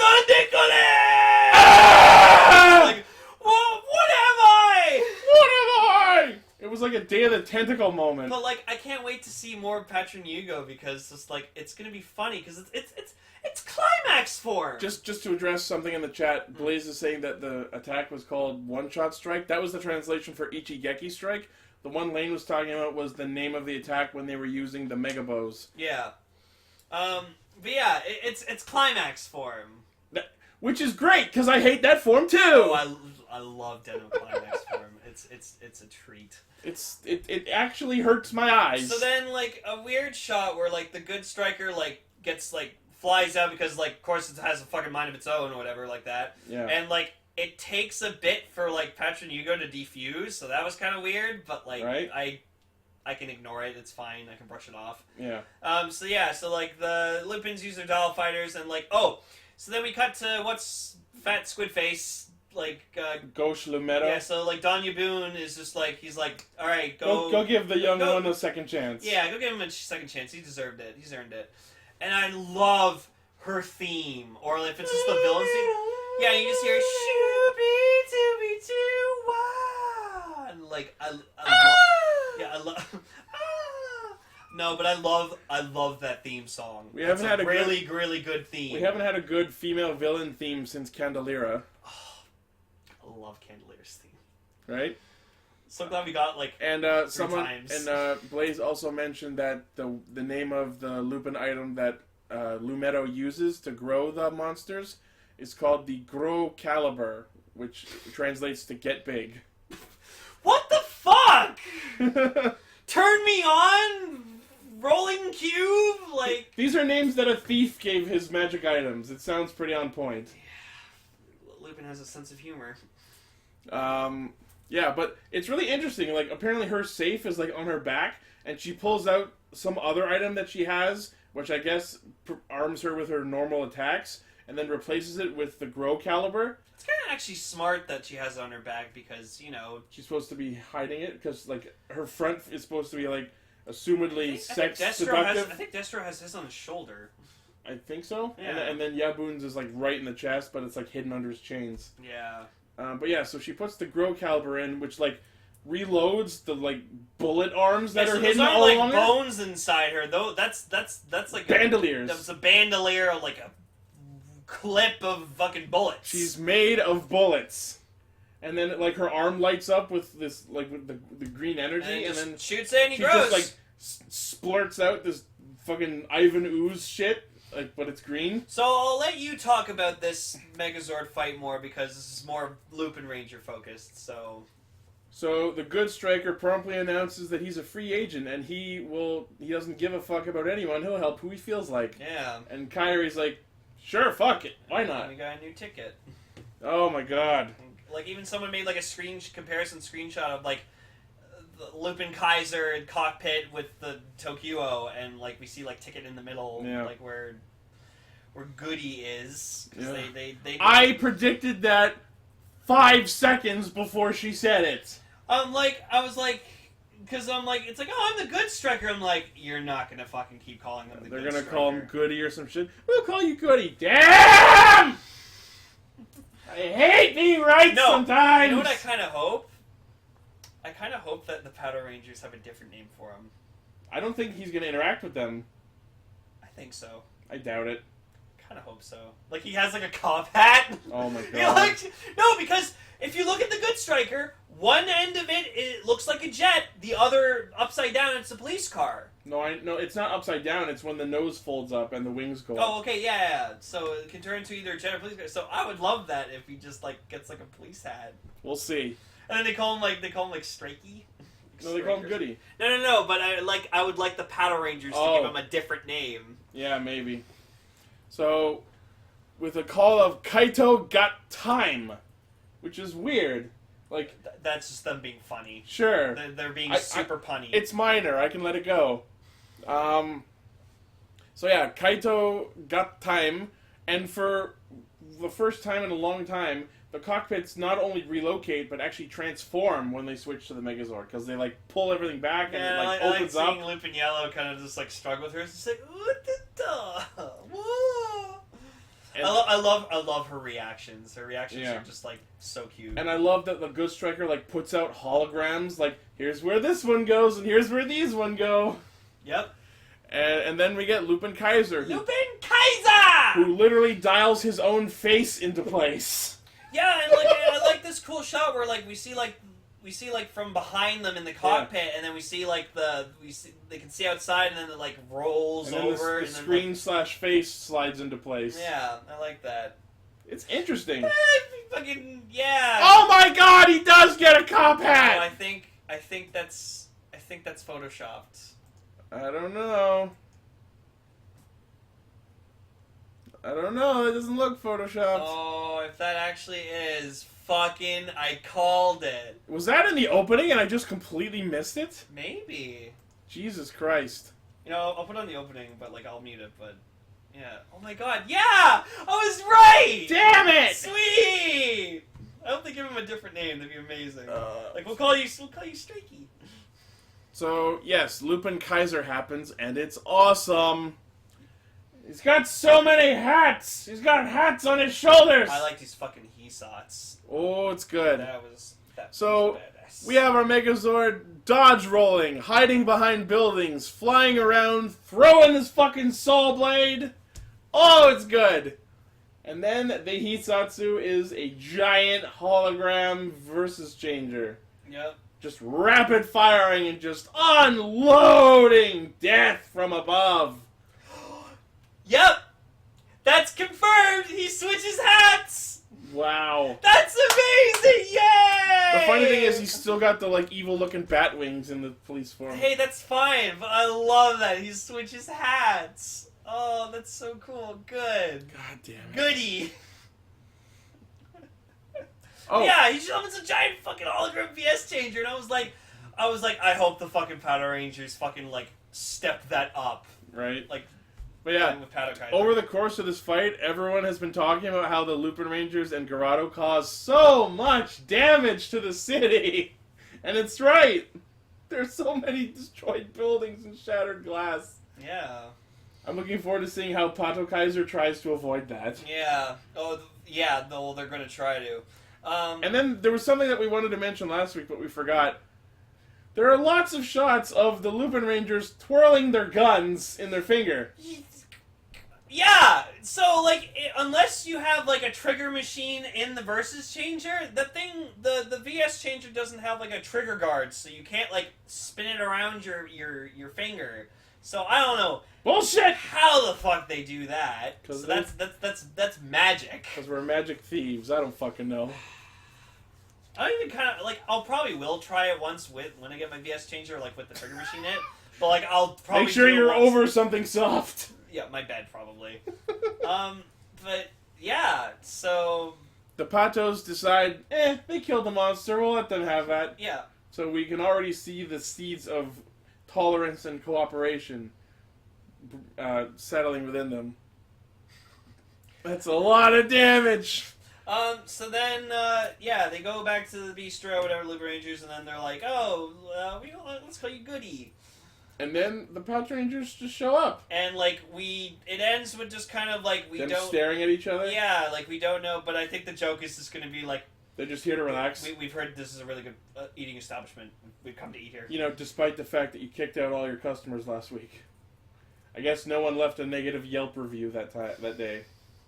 Or maybe they left a good review because they gave them free shit on the way out. And I love it, like, they stand there like, oh, well... Shit, hide the car in the soup! They like hide Goody in a pot. But like Kyrie's just like, does he recognize me? Which is, you know what I think's gonna happen? Mm-hmm. Because Kairi and Keiichiro have like talked at least once or twice, I think that what's gonna happen is over the course of the series, they're gonna like develop a quote unquote friendship. Like Keiichiro will just come to the cafe to relax, and Kairi will be like serving him food and talking to him. I feel like... And then there'll be like the ultimate payback and backstab during the one episode, probably halfway through the series, where he reveals that he's Lupin Red. Like, my most trusted friend, how could you? No, I feel like in episode 3, like if they leave the cafe, just like Kairi's gonna go adieu, and then like Keiichiro's like. I think that they could. I think they might do that, and Keiichiro might like pick up on it, but decide it's not enough evidence. He's like, that's a coincidence. Are we gonna get a whole thing with Hikawa and Agito where like it's obvious that he's Lupin Red, but he doesn't clue in on it? So what do you think about Shoichi? Why are we talking about Shoichi? We're talking about Agito here. You fucking dense bitch. Oh my god, you dumb motherfucker. I'm looking forward to seeing how this happens. I really want it to go the way where they become best friends at the cafe, but Kairi's like secretly laughing at him, and then he just like, haha, it was me all along. No! Oh no, Kaitou! I would love them to do that. No, that'd be funny. But yeah, and so next week it's like more of a Toma-focused episode, and we get introduced to Patranger, and I'm looking forward to seeing it. Hooray! Yeah. So, 2 episodes in, still very impressive. I like it. I like it too. Like I said, I love the Patrangers. I'm just fully committed to them. And I'm fully committed to the Lupins. There you go. Alright, on to our featured topic. Featured topic. So, for the final week in Precurary, we will be talking about Hugtto Precure, so the newest Precure series. As of this recording, there were 3 episodes out, but we decided to just do the 2 of them. Yeah. So, we'll probably go by very quickly, because, like, other than the first episode, the second episode didn't really have much going for it. It was actually kind of really boring, in my personal opinion, so... And unfortunately, we don't have a Dreamcaster here to provide proper context, but we're just going to talk about our thoughts on it. Yeah. So from the 2 episodes that I saw, it was... That we saw? Yeah, that we saw, sorry. It's cute! Like, I like Curiel, like, I liked her pre-cut bangs. Right? She looks so much cuter, like, with the full hair. Yeah, and, like, because... She was trying to look more adult, and I think that yeah, pulled it off. like, so we get Nonohana, who's the main character, Curiel, and like her thing is like, oh, I want to be like an adult like lady, and like in a very non-specific. So she like apparently spent all year growing her bangs out so she could cut them off I guess. To be adult, and then she cut them too much, and they looked awful, and... Like, the second I saw her with the scissors, I'm like, she's gonna botch it, isn't she? Yeah, and then, like, her little sister makes fun of her for it, and... Just, like, whatever. So over the course of the episodes, we discover that she has a catchphrase, which is in the form of her cheering for herself, and I gotta say, that got tiresome really fast. A little bit, yeah. I liked when she did other cheers. Hooray! So Hooray! she did, Not that she! so she did, like, a cheer for her mom, whatever, like, going, like, good luck on your job today. I love it. Now that we're talking about Precure, half our audience is going. Well, shit. At least the dedicated ones are here, so thank Yay. you. Thank you, Blaze, and Facecore, and Shu, And Foxy. and Foxy. Thank you, Foxy. We love you, Foxy. So Foxy's like, ugh! So the opening plays, and of course it spoils the fact that there are two other Precures, but everyone who pays attention, we knew that already. Yep. I don't know, what can we really say about the opening? It's an opening. I like the song. Not as much as the first one. Right? Like Futari Precure. That was an addictive opening. Heartcatcher was also fucking addictive opening. Absolutely. Oh, is that going to be our thumbnail for this week? No. Just Harry. No. He's holding a bird. He has change. Wait. Okay, click on the thumbnail. We gotta look at the.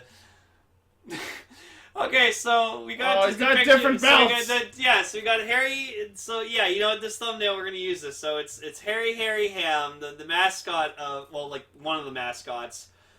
Just him with a VS Changer and the Good Striker, a Splash Driver with a Crocodile Croc Bottle, a Dragon Splash Jelly, the Ichigo Trigger Machine, Robot Splash Jelly, the Red Dial Fighter, and then the Build Driver with Rabbit Tank. You're using like the first ever Castranger logo, so it's a bit outdated, but I'll update it. Hey, that's awesome. This is a perfect thumbnail, and I think. Alright, I'll use it. Yeah, Emily's gonna love it too. So, woohoo! So, there's this one shot during the opening that I thought was funny where, like, the baby Hugtto is, like, lying down and just, like, fucking yanks the hamster next to it into its claws. And then there's, like, a shot where, like, Curie Twal, like, the yellow-haired one, like, she's, like, a figure skater, I guess, and she does, like a twirl, and she's looking, like, super serious, like, staring off. Yeah, like, she's in the middle of doing, like, a spin, like and she's, like, like, cow or something. looking right at the camera, like, are you fucking seeing this shit? I'm amazing! I skate as fuck. I better win the gold, or I will not defend you against evil. It's funny because the Winter Olympics are going on, too. So Yeah. They're almost done, actually. I feel like that might be why this series tends to have a focus on not only careers, but they seem to be sport-focused, in a way. I mean, Kieran's just supposed to be a nurse, so... I think, yeah. And Etoile is supposed to be a flight attendant, Yeah. so... But there is, like, mention of sport-related careers, particularly Curiel, who's a cheerleader. Yeah. And then we get introduced to Kiranj, who's, her name is Saya. Yakushiki Saya. And she's cute. I like when she wears her glasses. She's the smart blue-haired secondary character that And we've like, seen a bunch yeah, and before. like, Hana or whatever like that is late because she like helps an old woman and like time stops because Hogtan's like stops breaking time. through the dimension. Yeah, and then like a baseball hits her in the head and she's like, super shock. Like that's her thing she says. When the time slowed down, we were all like, pause. Yeah. And then she gets late because she was helping an old lady like carry her groceries home, and then like they're all like all the classmates are like, oh, we love your enthusiasm and hey, you're funny and Yeah, she's so late that when she comes into the class, she like dives and takes a spill right in the middle of everyone. But she immediately gets back up and like, that didn't happen. Hi, I'm Nonohana. I want to be a Pokemon master. woo. So then like she gets sent to like the teacher's office because like the teacher was like, oh well, it's nice to meet you, but like you really shouldn't be late.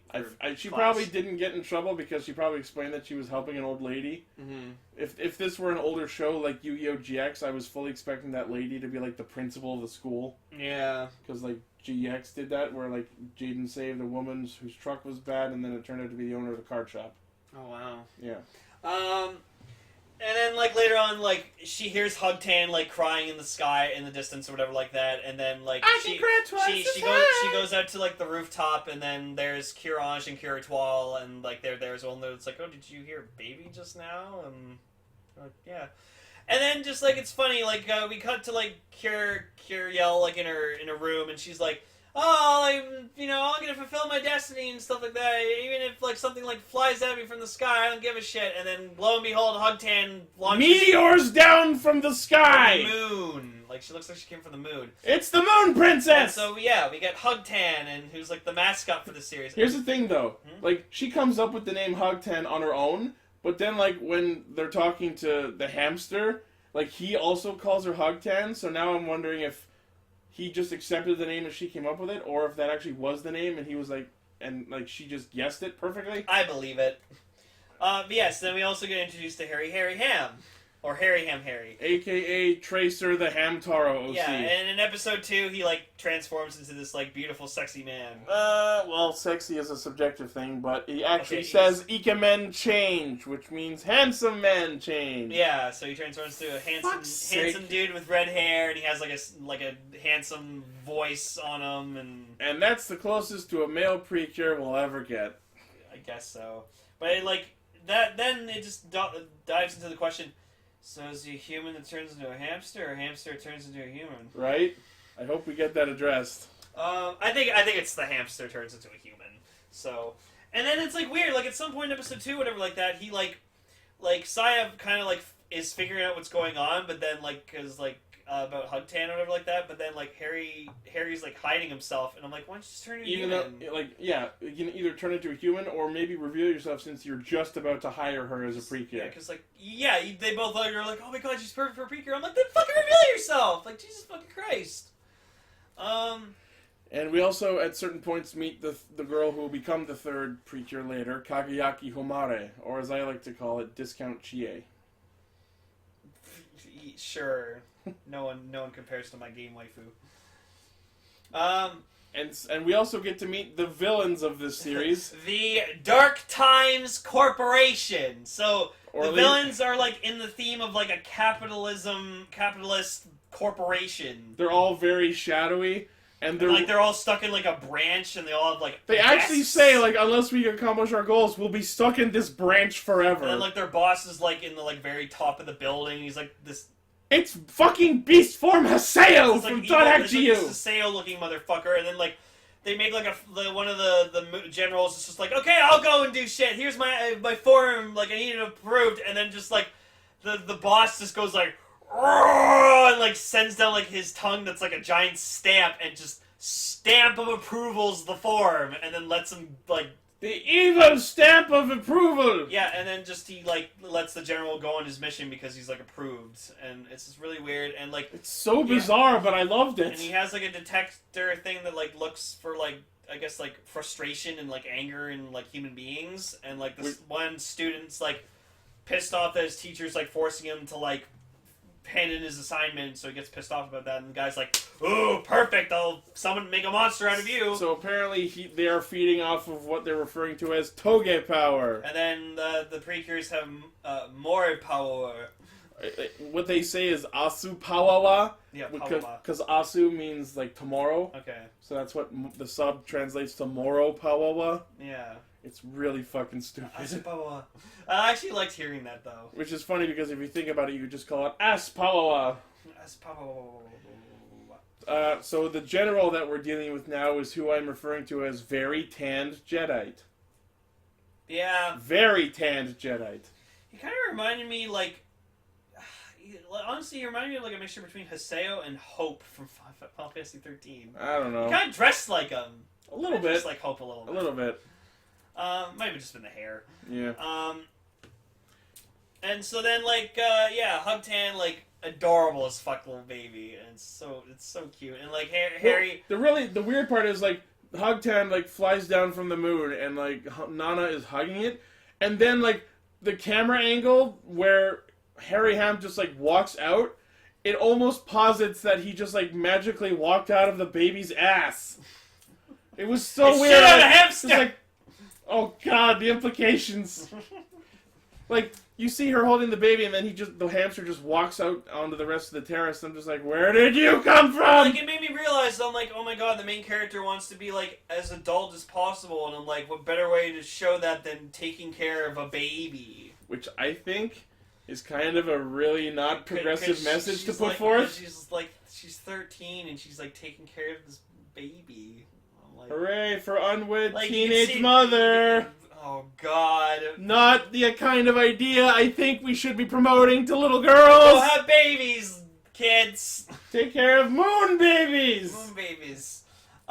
So then, like, yeah, like, Hugtan tries to go attack, like, the monster. Oh, I love this. So apparently this Ushimanda! the name of the shadow monsters of this season are the Oshimiders, which Oshimai translates to, like, you're finished, or this is the end. So the subs we were watching translates them to the ender. The end! The end!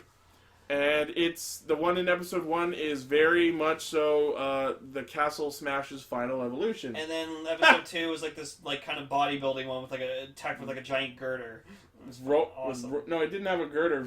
Hana threw a girder at it. It had big robot arms. Oh, okay. I thought it had the girder. No, Hana picked up the girder and strike rated it at it. Oh, okay. That was cool. Yeah. So then Hana, is like, oh, I must do shit, and, like, you know, does, like, the typical, like, I guess, like, Precure kind of stuff where, like, you know, messages and stuff like that, and, like, lines, and then she... And what we have here is yet, in fact, the greatest hero in the universe is motivated by a crying child! Yep. And then she gets, like, her future crystal, and then, like... Which apparently... They look so much like the silver crystal and compacts from Sailor Moon. Later on, Hugtan, like, eats it with a spoon. They feed... They They feed it. literally spoon-feed magic to the baby. Yeah, these future crystals to the baby. And then they, like, use the... I think it's called, like, the pre-heart or something like Yeah, that. the pre-heart, the Precure heart or something like Yeah, that. Precure heart, and then... it turns into what looks like a cell phone, but then it, like flips into a heart. folds up, and I'm like, oh, it's a heart. I'm like, that's cool. And And the transformation felt very Sailor Moon-ish. Although- like this one. Although I do feel that they had to, like, tap the thing and go, hug you, at least 3 times during the henshin. I think that was a little weird. Yeah, they were hugging it. Keeping it close to their heart. Yeah, I don't know. Because, like, that's what you kind of do when you hug a human being. Like, you're hugging them, like, you're close to their heart. You tap their screens 3 times. Just stop tapping my chest. Ow. My heart. So she transforms into Curiel, and, like... Proceeds to fucking dummy the monster! Yeah, and also we didn't get her, like, jumping really high and her going, how am I jumping so high? Oh my God. She kind of just, like, was, like, Yeah, I got kind this. of getting into it, of just, like, no, I'm doing this. Yeah, I got this. And, like, so, you know what? You could say she was being, like, grown up about it. All grown up with you. I love that show. And, like, her design's cool. I think her hair, and this is going to sound surprising, especially coming from me, her hair was a bit too pink. Like, her hair's pink enough already, like, in her normal form. But her hair, as a Precure, way too pink. Like, I think all 3 Precures in Hugtto, their hair is just, like, too much. Honestly, when they transform, they look like they aged 10 years. I think that's the thing, too. Because, like, they want to be adults. Because they want to be adults, so, like, that's why they have, like, adult careers. Because, you know, cheerleaders, that's what adults strive to be. And then nurses and Just, like, flight attendants. They just, like, transform. Ah, shit, now I'm 25. Oh, shit.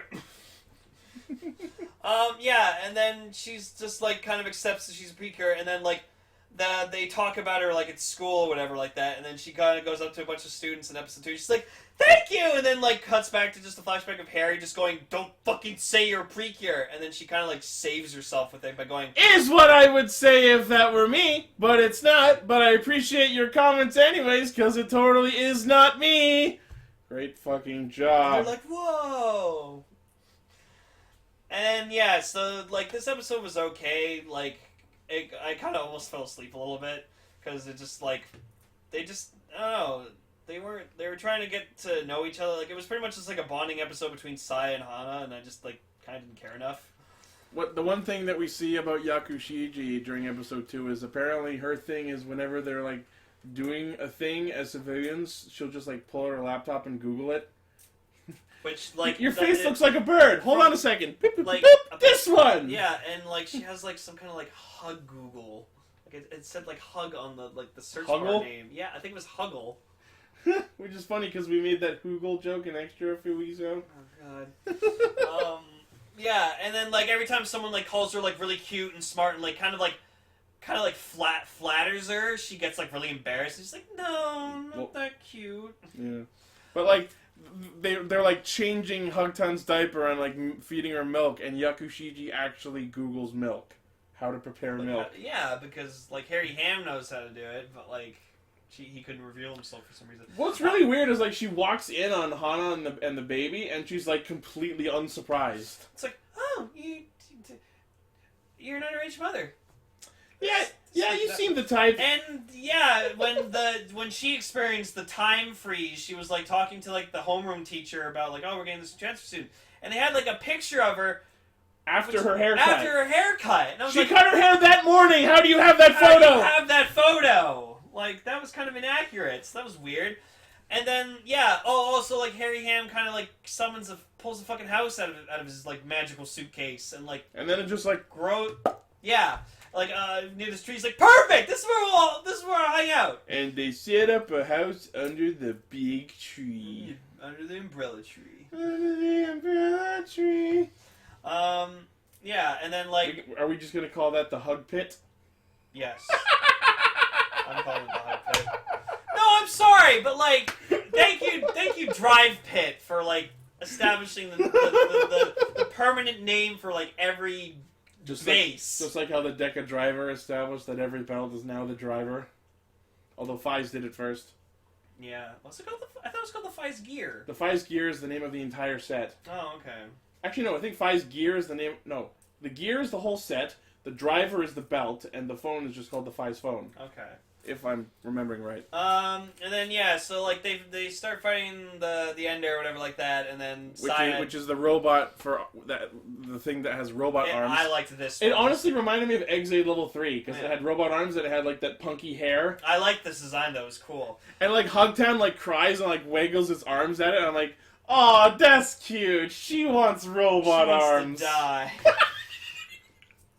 Oh god. And then then like Daya gets the call or whatever like that, and then she becomes Cure Ange, and she just immediately fucking goes to her Hisatsu like without fucking hesitation. Heart Feather, which is it's not her Hisatsu. It's her Hisatsu is apparently like a support move because it just like summons his energy shield called Heart Feather apparently. Oh yeah, and then it's like, and then hooray! Thanks for debuting. We'll let the main character finish the monster off now. Thanks. And then Cure yells, Hisatsu is literally Heart Attack with a hug. It's a moon spiral heart attack that then lifts the monster into the sky and gives it the good feels. It actually and then, like, it goes away, attack. and then you see like the monster, like the Ender, just going like, "Oh, I'm so loved." And then like you see the general just going like, "Oh, it loves now." Ugh. And then yeah, and that's it. And then next week episode apparently it's like Hugton's Day Out or something. So. Next week's episode is Baby's Day Out. It's been years since I've seen that movie. I have not. It's literally about a baby that runs away. Right? I'm like, I can guess everything that happens. Yeah. So overall, from like the first episodes, it's cool. Episode 2 was kind of slow and dry. So, I don't know. The ending. Way more of like a rock music than any other things we watched. It was literally just like, we're spouting off careers that you'll never be able to achieve! Yay! Here's other things that you can't be. Pop star, architect, it's illustrator, designer. Idol. Yeah, idol, like, oh. Nurse. Yeah, and it was like another 3D one, so it was cool. As I said, I'm gonna keep watching this, because like I'm watching it with my girlfriend, so like I gotta watch episode 3 and then episode 4 Hooray this for week. Enablers. Yay. I won't. I know you won't. But yeah, so that thus concludes Precurary. So, what was your favorite thing out of the whole month of Precure stuff we watched? Honestly, I think Heartcatch I liked a lot. Me, personally, the movie. It was interesting, but I feel like I can't properly enjoy it without having seen all of the shows. But yes, if one thing about a hard catch I loved was fucking Master Coop. Hashtag more Master Coop. I just like the glasses wearing cheery main girl. Yes, and you liked Erica. Yeah. Oh yeah, she was great too. Yeah, you loved it. I'm bad at remembering things. Me. I got introduced to Cure Peace, and Cure Peace is fucking adorable as shit. I agree completely. But yeah, this was a fun experiment. I don't regret doing this at all. I think it was fun, and I hope Emily enjoyed her parts on the first 3, and hopefully our opinions on this week's aren't upsetting. Yeah. So no, like overall, like I love the concept of Precure. I think it is, as I've said like countless times before on the show, I consider this to be a tokusatsu show. It's toku for girls in a way girls can enjoy it. It's cutesy. The main cast is all female, and it's an anime. That's a way to suck girls into toku. Even though there are female fans of Rider and Sentai, there's no question about that. I was gonna say, like, maybe don't make such sexist No, assumptions. No, I wasn't. I meant more so for the younger side, probably. It definitely, absolutely feels targeted towards younger viewers. Yeah, but I consider Precure series to be a toku, so hands down. I mean, by definition, it isn't, because it's tokusatsu is live-action special effects, but spiritually, I can consider it included. Yeah. It does air in the same time block, generally. I mean, it does look very flashy with its effects, so... yeah, so that's... Next week, I actually don't know what we're doing next week for future topics, so... Well, it's a surprise. Only our Patreons get to know. Yup. Patrons on Patreon. Yeah. But yeah, next week, we will be picking up, playing catch-up with feature topics that have come out in the last couple months. Let's have fun with that. And hopefully we'll have more than 2 people here next week. Yeah, but I think this is a really good episode, because you and I... It was a nice departure. We can talk about fucking Rider and Sentai for hours, like, you and I. We Yeah. do occasionally. I was about to say, we pretty much do. Yeah, so... thank you for listening, watching, loving. Favoriting, subscribing, sharing. We love you all in the chat, and, make sure to join us live on Discord every Friday. Yeah, usually at 9, 10 o'clock, but we started early this week because we didn't have to wait for anyone! Yeah. Gar! Oh, we love you, Gar. Raven! Emily, we love you. No pressure. Yeah. So follow us on Twitter, Podbean, Patreon, give me money, hashtag Japan to Dan. Me need money, money me now, money needing lots of it, please. Hashtag Japan to Dan. Yeah, castranger.podbean.com is the primary source of our hijinks. Find everything from there. Buy a shirt. Do it. Goodbye! Radio Sentai Castranger is brought to you by our generous patrons, Oliver Nilsson, and viewers like you.